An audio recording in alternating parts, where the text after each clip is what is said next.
원불교를 잘 알지 못하는 사람들을 위한 원알못 영상입니다.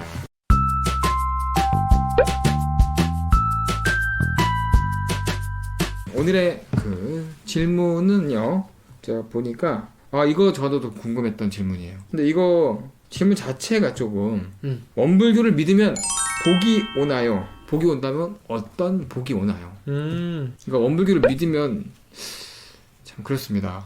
그럼 원불교를 믿으면 복이 오나요? 뭐 행복해지나요? 이런 내용이네요. 저희 얼굴에 복이 있나요?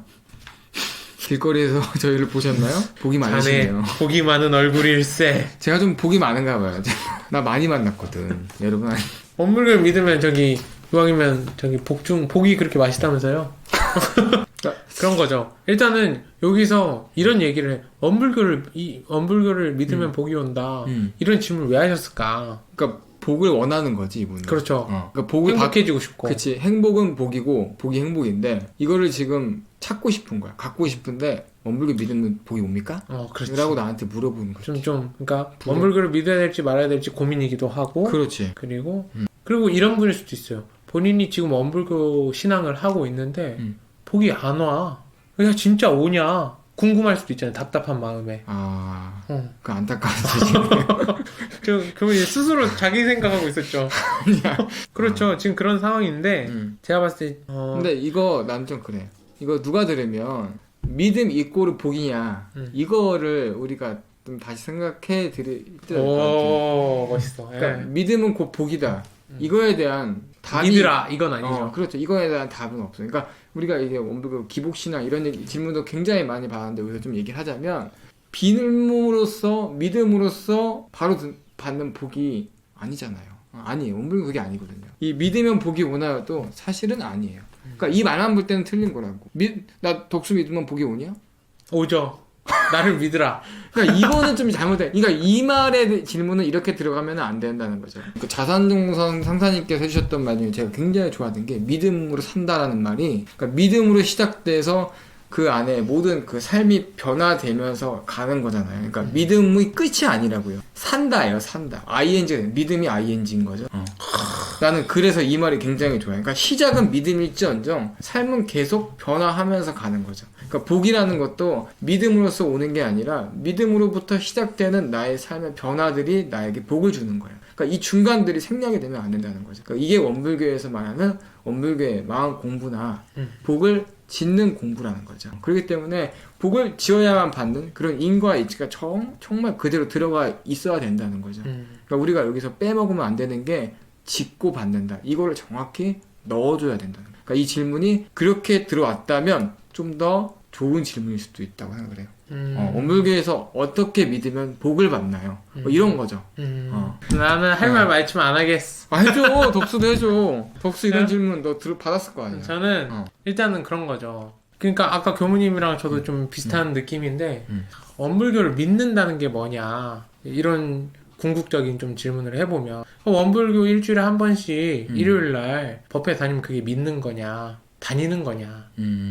원불교를 믿는다는 건 어떤 수준으로 생각을 해야 되냐. 왜냐하면 이런 거예요. 원불교를 다니면 원불교 신앙을 하면 내 삶이 좋아져야 되는데 안 좋아진다. 그러면 지금까지 스승님들이 다 거짓말을 한 거예요. 내가 원불교 하라는 대로 똑같이 했는데 안 됐어. 그럼 뭐 스승님들이 다 거짓말을 한 거죠. 분명히 다 된다 그랬는데 대종사님도 거짓말쟁이, 정산종사님도 거짓말쟁이, 다 거짓말쟁인 거예요. 그런데 부처님도 거짓말쟁이야. 그렇죠. 부처님도 거짓말쟁이에요. 그러면 왜 원불교대로 믿음대로 사는데 원불교 신앙을 제대로 하는데 왜 복이 안 오는가에 대해서 좀 고민을 해봐야 될 필요가 있죠. 첫째는 내가 정말 믿음대로 사는지 내가 정말 원불교 신앙을 제대로 알고 원불교 신앙이 뭐예요? 진리불공과 실지불공 같이 해서 처처불상 사사불공의 그런 불공을 하고 신앙을 해야 된다는 거죠. 그런데 그것이 아니라 단순히 앞에서 기도만 진리불공만 한다든지 또는 신앙이라고 하니까 그러면 사막 수행은 안 해도 되는가 보다. 그래서 신앙과 수행을 따로 놓고 그냥 뭐 주변 사람 불공도 그런 거예요. 불공의 수준도 단순히 맛있는 거 주고 이렇게 하자는 게 불공이 아니라 나중에 이제 보은즉 불공이라 그래서 사은에 보은하는 것도 불공이고 그 사안에 본하는 내용들 쭉 보게 되면 사실 수행적인 느낌이 굉장히 많이 들어가 있어요. 그래서 어쨌든 결론적으로 그래서 그렇게 잘 본인이 신앙을 하고 있는가. 둘째, 그렇게 난 분명히 하고 있는데 그래도 안 됐어.